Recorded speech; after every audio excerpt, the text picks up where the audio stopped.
सखी हो होली में बोला, भीतर के राज आज खोला।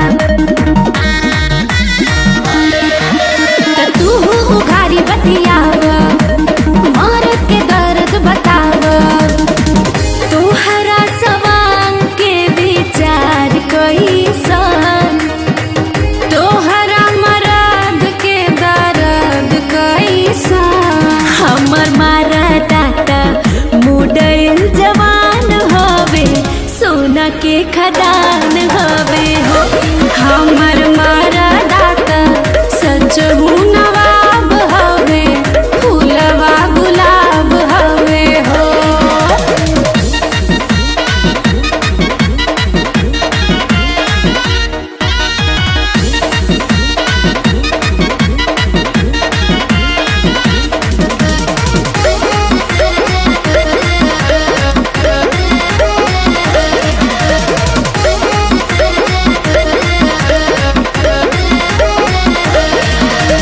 ऊपर से ताला टोला गे, भीतर से रसगुल्ला।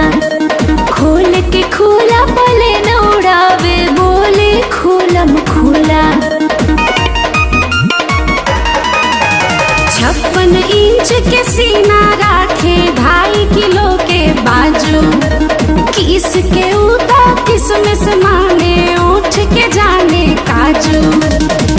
पूरे पूरे हमारो परान हवे हो, जाने जाना जान के समान हवे हो। उठ गरम बाकी दिल से नदान हवे, सोना के खदान हवे हो। कवनो मुश्किल के हमरा जवाब हवे, फूलवा गुलाब हवे हो।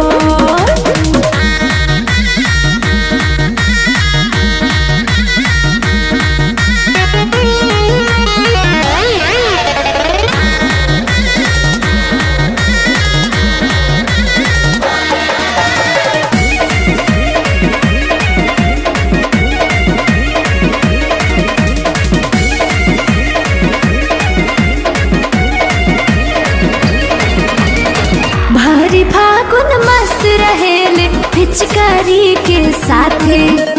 रसगर रंगोरा चलाता, घसले अपना हाथे। बहते फागुन के फगुनहटा, चीज मस्त हो जाले। बिना नशा नसियाइल रहस, हमरे में खो जाले। हमरो तरात के बिहान हवे हो, सिनुरा के लाला का निशान हवे हो। हमर सावर सैया देशवा के शान हवे, सोना के खदान हवे हो।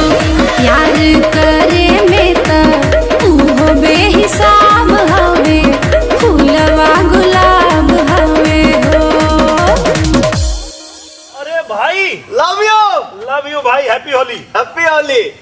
कहाँ रहला, बड़ी दिन बाद मिलला। हाँ चलो बैठे के। चलो बैठल जाओ। चलो। हाँ